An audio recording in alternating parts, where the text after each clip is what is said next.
How you feeling, my man? Feeling good. How are you, Will? I'm good, bro. Can't complain. Just got back from Buffalo. Had a good time. Met a lot of good Dolphin fans out there. That was actually really, really cool. It was really cool to be at a Dolphins bar in Niagara Falls. That was fun, and a whole bunch of Dolphin fans watching the game. That was a good thing. I'm looking forward to Los Angeles this week Yeah. and head out there. I'm going to head out there Thursday morning. So All good. Been out there early. Yeah. LA always a great trip. This is the Dolphins' third straight year going there. They're playing the Chargers the past two, and then now the Rams. But you saw a lot of Dolphins fans. I felt like it was maybe a little bit less than some other trips to Buffalo. Of course, yeah. But I saw Dolphin. I mean, there were. Sure, I saw them at the airport. Saw some pockets of the aqua in the stands, but it wasn't like. Well, I'm also comparing. Like I was at the playoff game 2 years ago, and a lot more Dolphins fans traveled for that. By the way, let me bring Sean up here, because I didn't talk with Sean about this yesterday. Sean, were you shocked? And for you, Furones, did this happen on your plane? I had no freaking idea how many Buffalo fans live in South Florida, because our plane was loaded with Bills fans going back home with us. Did you? I didn't see that.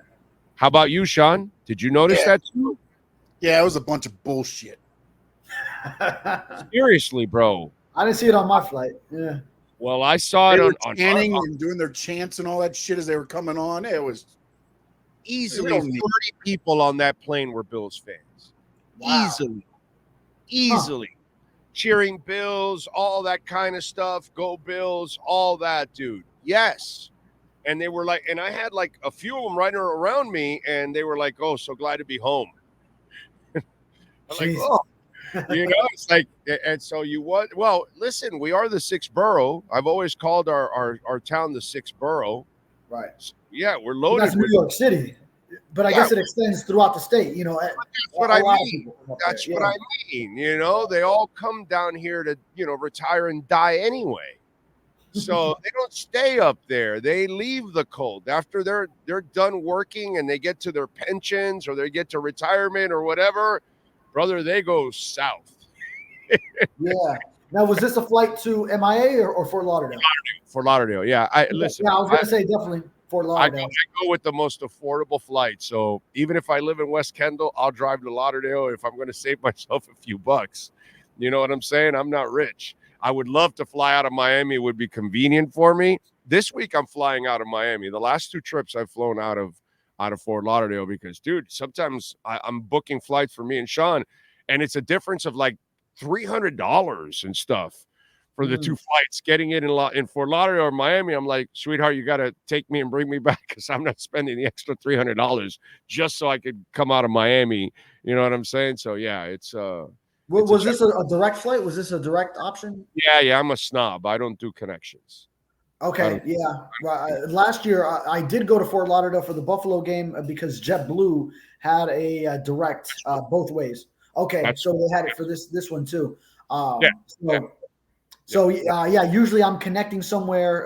If I usually fly American or Delta, and then I think I've been on American each time, and then it's a lot of times it's been DC. This time it was Philadelphia. It could be Charlotte or New York, either LaGuardia or JFK. There's so many ways to get there. What is this Sun Sentinel doing here, making you connect flights, bro? Well, I mean, just going to Buffalo. That's usually the way it is, and I think actually now, what time was the return flight? We've left at 6 and arrived at 9:30. 6 something, arrived at 9:30. It was morning, 6 a.m. No, evening. Oh, evening. Okay, yeah, I remember the direct one being evening yesterday. Yeah, I mean, funny enough, like McDaniel spoke as early as he ever has Monday afternoon back in Miami. No one who traveled can make it. Chris Perkins busting his ass trying to make it back, taking a 6 a.m. connection. But I mean, he was landing like as the thing was starting. There was no way for him to get there. So. And no one who traveled for the game could also cover Monday in Miami Gardens. Yeah, no, it's you know what do you Because Buffalo is such a difficult trip to where it's usually connections or the direct flight. The one direct option would be getting in really late. I know Perk likes to get back first thing in the morning. Yeah. And Aquavision, I'm a cheerleader for cryptocurrency. That's usually what a stupid motherfucker that knows nothing about crypto actually says. But I get it, my brother. I get it, Aquavision. You're a dumbass. You're ignorant. So you just spew stuff and then you sound stupid. Yeah. No, I'm a cheerleader since 16,000 and we're at 70. Yeah, that's what cheerleaders do. Make money. What a freaking clown. Some of you out there, really, you're just too stupid to really. I don't even know how you get by in life, Aquavision. Really don't know how you get by in life, my brother. Life is tough enough. It's even tougher when you're stupid. Just want you to know. Anyway. That's a fact of life. That's a fact of life. Yeah, it's a fact of life, and it's a fact for Aquavision because that's certainly one dumb mofo right there. I had a boss when I worked my college job. He always said, if you're going to be dumb, you better be tough. Yes. Yeah. I hope he's tough because certainly stupid and ignorant. But that's all right, bro. You know. And also, I'm not saying that about this viewer. Only you are saying that. I openly say it, my brother. I'm saying it in general. Yo no tengo pelo en la lengua. Yo no tengo pelo en la lengua. All right. So that's I don't have any hair on my tongue. It doesn't sound good in English.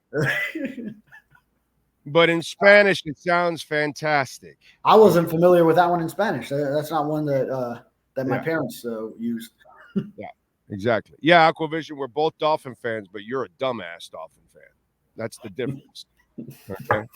You know, because if you think crypto's a cheerleader stuff, I don't know. Go look at Michael Saylor and Larry Fink.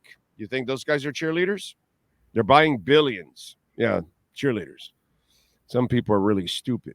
Anyway, let's get to some Dolphins talk. No trades, right? I don't outside of a Calais Campbell doing him a favor type of thing. I don't expect them to make a trade at all. I don't, and these idiots out there go, the Chiefs will be the top in line for Tyreek. Bro, the Dolphins can't trade Tyreek.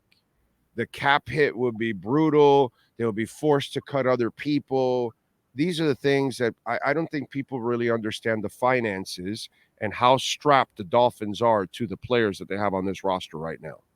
Right. The way a lot of contracts are set up, then they're just not tradable. And it's not really an option for the Dolphins. And that's true for a lot of this core. So I threw a Calais Campbell out there as a courtesy on the post game. But I know then Sunday night, Drew Rosenhaus was on Channel 7, and he said he's obviously in heavy communication with the Dolphins and Chris Greer with how many clients he has with them. And he did mention that the Dolphins are not looking to trade him. But I mean, his name has been floated around by others too.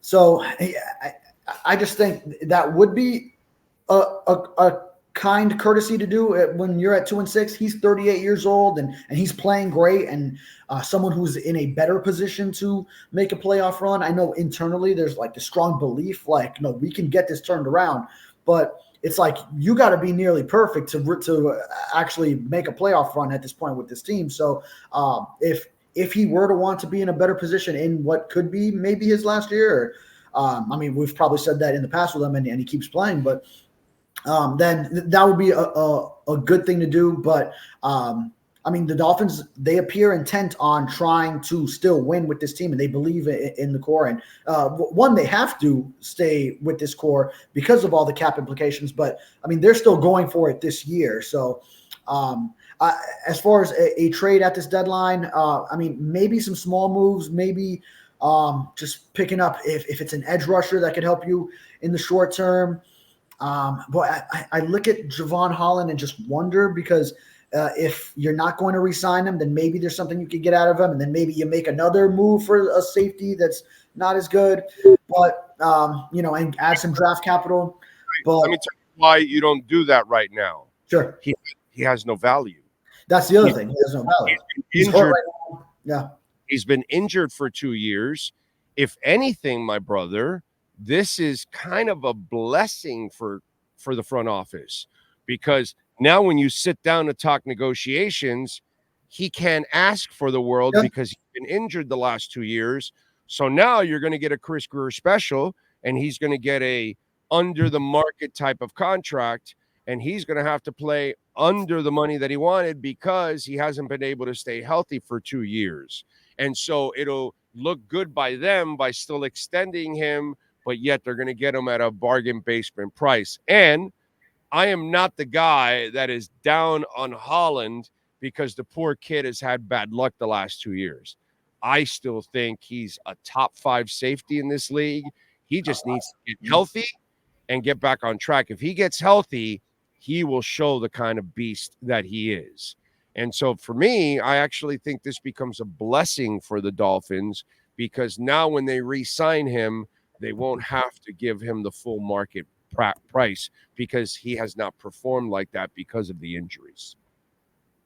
Yeah, top 5 seems. I wouldn't put him in the top 5. I would say he has potential to get into the top 5. Right. If he can string together some healthy seasons. Right. I know. Yeah. Not here. Yeah. Right. I know. But I'm saying healthy, he's top 5. That's just me. That's just okay. me. Yeah. I mean, I'll take it a step below and say, I mean, healthy. He's still got to prove it when healthy. So it's not just the health, but he has the potential to get there if he's healthy and can string together some solid performances and output on film and also in stats. Hey, listen, I get it, my brother. I deal with this shit all the time. Media, fans, you all get into the prisoner of the moment bullshit. Oh, no, we can't let go of Tyreek.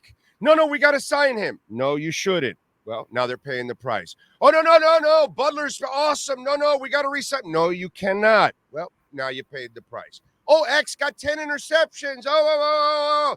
So I get it. Holland hasn't done shit for 2 years. So all of a sudden he ain't shit. And they don't remember what he did when he started in the league in the first year where he was looking like he was a beast. And prisoner of the moment bullshit gets caught up. I get caught in this. Cam Ward is the latest prisoner of the moment shit. I tell everybody he's not a top 5 pick. You can pick him if you want, but the way he plays football, that's not NFL football. Sorry, you're not going to have 7 and 10 seconds to play. You can't throw across your body like he does habitually. There's a lot of shit that he does that is not NFL, but we're in the prisoner of the moment bullshit. So, I'm not the guy that gets caught up in the prisoner of the moment bullshit. I'm the guy that burns people that are constantly in the prisoner of the moment bullshit. And the Javon Holland thing is the prisoner of the moment bullshit now. Because of the last 2 years, there's all this disrespect. There's all this, he's not that good, and he's not going to, and so that's fine.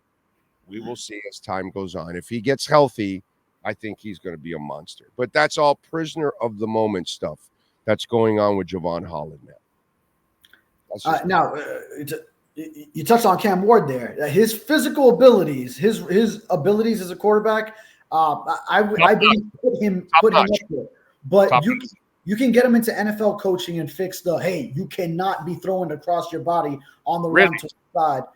Really? I mean, it'll take some time to really drill it into his head, but he gets picked off enough on those types of throws, then he'll have to adjust.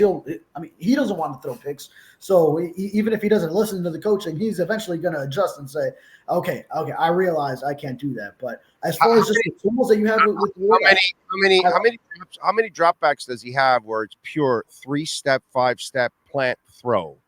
Yeah. But he also has the ability to extend plays. I mean, and that ability will translate. That ability will. It's tougher to get. That ability will get you killed in the NFL. Okay, you can extend a couple of plays. You cannot make a living of extend. No. Backyard football, a sandlot football, which is what he plays most of the time, does not translate to Sundays. All I'm saying is, and again, we're in the prisoner of the moment bullshit. Shedeur Sanders over that kid 10 times over. 10 times over. Shedeur Sanders plays exactly like an NFL quarterback. Cam Ward plays like a sandlot quarterback, and that there's not enough structure in his game, and that's gonna be a problem as he translates to the NFL. We'll see. I would draft him late first round, second half of the first round, from the middle to the end of the first round or early second. That's where I would take Cam Warren, because I believe he's got all the ability to play in the NFL, but it's not refined enough. And there's a lot of questions, and he is irresponsible out there with the football. A lot. But you can do that at this level. At the next level, you're not going to get away with that kind of stuff. It works okay for the guy that just beat the Dolphins, Josh Allen. Yes, it does. It works for him. You are correct. It doesn't work for everyone like that, but it could. It could. But is he built like Josh Allen? No, not quite. No, not even close. Josh Allen is a monster, so he's able to take punishment. Now, having said all that, Josh Allen's accuracy still costs him in the big games. Okay, so he's great against the Dolphins. He's not great in the biggest moments of his career, by the way. Okay, against the real good teams, you get deep into the playoffs, divisional round. The one time he was in an AFC Championship game, sure. Yeah, so I mean that's what counts. We get caught up in the Dolphin stuff. That doesn't matter, bro. The Dolphins they're a soft franchise. They're a choking franchise. They're a losing franchise. They haven't done shit in 40 years. Yeah. So, you know what I'm saying? This is a franchise that doesn't even know how to win yet. They have yet to learn how to win. So measuring what he does against the Dolphins is not really anything. Now, when it comes to it's kind of the he's been doing it all season, though. I mean, he only had one interception going into this game, and then he threw one because Keon Coleman let it get to his body, and Jalen Ramsey, because that could be a touchdown if Keon Coleman makes a catch. No. Hey, listen, as long as they can run the ball, he'll be fine. He'll be like all these. Same thing as Lamar. As long as they can run the football, they'll be fine. The second you have to rely on them to be pure passers, that's when they end up getting in trouble all the time. You know what I mean? It's the same thing with Lamar. He could go win another NFL MVP. What does he do in the playoffs? He pees in his pants every single time. Why? Because they shut the run down. And he's not a great passer. And it gets exposed. Josh Allen sometimes gets exposed the same way too. If you shut the run down and you can control him and keep him in the pocket, force him to beat you with the arm, and he won't do it consistently. And that's what the good teams do in the playoffs to him. They shut it down. That's what they do to the Ravens. You shut down the run, and then you force Lamar to beat you with his arm, and he can't. And that's exactly why Allen has been effective since the move to Joe Brady, is that Joe Brady reinstilled an emphasis in the run game. But we went off on that tangent because we were talking about Javon Holland. Just to wrap up that. No, by the way, and that goes again with what I've said with Tua, because everybody talks. Oh well, I said, bro, Tua is just like Brady and just like Peyton Manning and just like Breeze. Protect him and run the ball and throw to the tight end, and he'll take care of the rest. That's what you saw. That's exactly what you saw. Tua was untouched, super clean. You ran the hell out of the ball. You kept linebackers and linemen on their heels instead. You're bringing up the safety now because you got to run. This is how you're supposed to run an offense around Tua. When you have a quarterback that's a statue, okay? Breeze, Manning, Marino, Brady, whatever it is, these guys, they can't move. They're just passers. They're not athletes. They're not football players. You got to complement them with a running game. And speaking of running, that's the one thing that I'm really proud of. It took him 2.5 years to figure it out, but Mike McDaniel has finally stuck to the run in the last month. And this is why the offense is at its best right now, because of the running game. Yeah.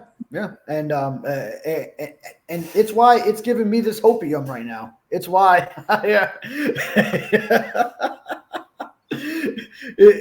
I'm seeing the offense work as well as it has, even in this defeat. I feel like there's going to be a turnaround coming. I know they've lost 3 straight, 6, but will it be enough? Is the only thing. I think they can win like 7 out of 9 and get to 9 and 8. But then you have the mercy of some tiebreakers probably. I don't know, but I think they're gonna be in the mix. The Dolphins will be in the mix, especially as they're not blowing it up here at the deadline. I get it. There you go. Say it again. All right, bookmark this interview here when it happens. Yeah, we'll bookmark it when it doesn't happen. I get it. Your editors will say, don't go telling the season's over. They won't read us anymore. I get it. There's lots of other things we can talk about. Listen, the way I look at it, the season's over. It's over. It's done.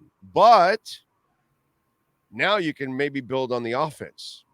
And that to piggyback off your point, the way I'm looking at it is you're not going to playoffs. You're not doing shit this year. But if you can at least figure out the offense, that would be good going into next season.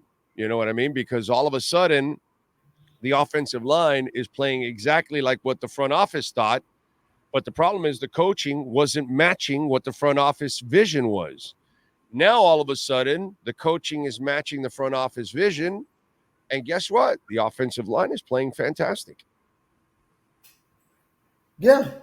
And I mean, I remember a couple weeks ago I wrote, after listening to Butch Berry, feeling like he had this group turning a corner, and I wrote that day that it could be swinging in the right direction for this O-line, and it has ever since. So it started with that Patriots game, and even as HN went out, then Mostert and Jalen Wright got going. Then Jalen Wright was a little bit phased out, but the run game was still productive. He had the Mostert fumble and the Ingold fumble against the Colts, but still, I mean, at least 149 yards rushing in each of these last 4 games. So it's something to lean on, especially with Tua throwing the ball as efficiently as he has. He's barely letting the ball touch the ground. Only had 3 incompletions at Buffalo, which, I mean, you have a game like that against a defense that has always sort of been a thorn in the Dolphins' side. Then that's a lot of good on offense that's coming together. Now it's just, since that has developed, the defense has given up 30 points and 28 points these past 2 games. So once they have both sides working in unison, which I believe starts this week, then you can see a turnaround. Will it lead to the playoffs? I mean, probably not. It's just so improbable, but we're going to see better play this second half of the year for sure. Yeah. The only thing is, defensively, because that's what cost you the game this week was the defense. Yeah, obviously Mostert, which again, this is a problem. Before I get to defense, Mike McDaniel has a discipline problem. Julian Hill can screw up every week and still play. Tanner Conner can screw up every week and still play. Raheem Mostert can keep fumbling and he's still getting the bulk of the carries. There is no price to be paid on that team. None whatsoever. I don't care what you did behind the scenes. Don't tell me you did something behind the scenes, because on the game time, they continue to make the same mistakes over and over again. And this week, you went back to a whole bunch of penalties. And last week, he got a little cute, McDaniel, trying to brag about how they didn't commit a lot of mistakes for the first time in forever. And then you went back to committing all the mistakes again, penalties and the turnovers and all that kind of shit. And so to me, that's a real issue with Mike McDaniel. There is no discipline. There is no structure for discipline on this team. You can screw up all you want, and you never pay the price. It's amazing. Yeah, well, I would back you on that, but there was one case of a lineup change in this past game. The Dolphins on defense did insert Anthony Walker in a linebacker over David Long, who had been struggling. So that was actually, I mean, a rare case of a demotion from the perspective of a starting lineup change that just occurred recently. But isn't Long injured? He's not on the injury report. And Mike McDaniel, when I asked him post-game in Buffalo about that move, he said it was about getting Walker in there in an answer that sounded like, protecting his guy, David Long, being a team captain. He is wearing something on one of his knees, but he's at least not receiving treatment on it. Like he's not on the injury report at all for this for the knee. If Yeah, but indeed I remember last year there was an injury that wasn't talked about, wasn't on the list either towards the end or something. I forgot who it was. You know who I'm talking about? It was an injury that popped up, and everybody like, oh yeah, he was playing with it, and it wasn't on the injured or list. the Dolphins, or like Dolphins. there was Joe Burrow with the Bengals. That That was too. a whole controversy. No. That would be a violation with the league if so. Yeah, it was. There was somebody last year that it was talked about that he was dealing with an injury, and it wasn't. I can't remember. I mean, could it have been one of the Tyreek Hill deals or Jalen Waddle that he was dealing with something late in the year? I'm forgetting now what it was, but I know that there was a case of that, last year. So and it happened. Either way, it showed up on the injury report, though, Yeah, right? and Like, it happens. It happened. Jesus Christ. I'm sure Teron Armstead's played with all kinds of freaking injuries that we don't know. But we do see those on the injury report. It's like he's got 3-4 body parts listed on the injury report. By the way, he's pretty healthy right now. I know. No, the whole line's played well, dude. And remember, they're playing with a fill-in left guard because they're really not playing with the left guard that they plan to play with in Isaiah Wynn. So they're also it's a replacement there too. So kudos to them that their replacement is doing a really good job, and they do have Patrick Paul waiting in the wings. So and you have Kendall Lamb. So not only do you have a line, but you have depth. So I don't know. I guess they were right on that one. Overall, once you coach it right, the talent looks a lot better, doesn't it? And I had belief in Rob Jones. I've always liked him since he was the undrafted guy that made this team. And, starting off, he was just like a fill-in spot starter whenever. But, that's his role in the NFL. But he has really been thrust into true starting action with Isaiah Wynn unavailable. And, he's part of that competition the year before, but just missed on it. And he had to start plenty last year with all the injuries on the offensive line. And he's been all right as of late. So I like his approach to the game, just from having known him over the years. And especially run blocking. Robert Jones is a tough guy, and run blocking. Robert Jones' thing was he had to improve his pass blocking. That's where he had to get better, and he's got better too. Yeah. Right. But the run blocking has always kind of been his forte because he's a tough guy. He loves mauling. So that's kind of, and this line now gets an opportunity to maul for the last month. And I'm sure they're loving that shit, dude. I'm sure they're loving the hell out of that shit right now. They must be happy that they get to start hitting people instead of them hitting them all the entire time. That's just absolutely brutal. By the way, I love the Dolphins plus 2.5 this week. Yeah, same. Like, if you're going to play this way, that's why I'm not going to build myself up for, the hopium stuff that you're doing. But I am going to build myself up that if you at least start to run the offense the way you did the last couple of weeks, for the rest of the season, all of a sudden now you finally developed your identity, which you have not really had an identity. And you're going to play the kind of winning football you need on offense. So to me, that's a positive. Yeah, I see the fortunes changing. If they put up a similar effort that took them down to the final seconds at Buffalo, I actually I don't know if you're going to ask me for a prediction now or maybe later in the week, but I am putting 27-24 Dolphins, and I might say in overtime in this one.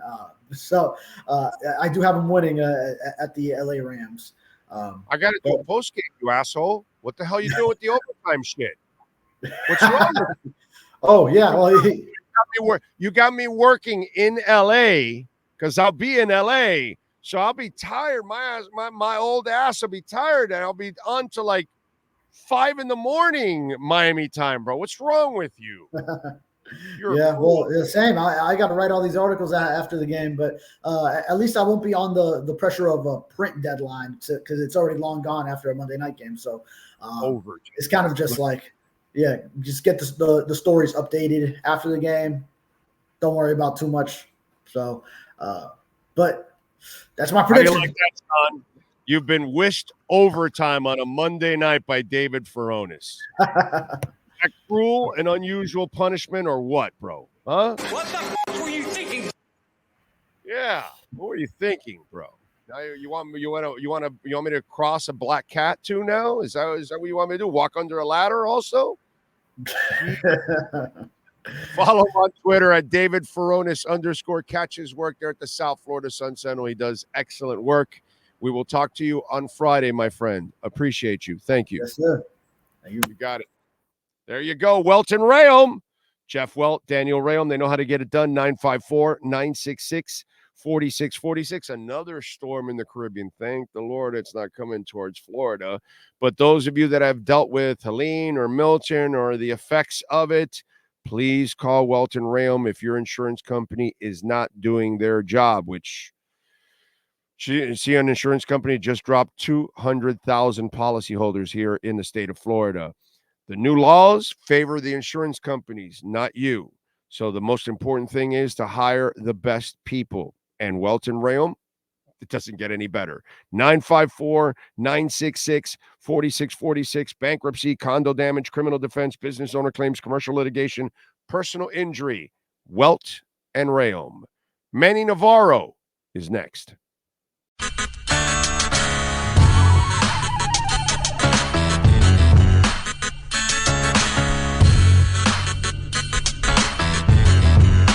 This is the Big O Show.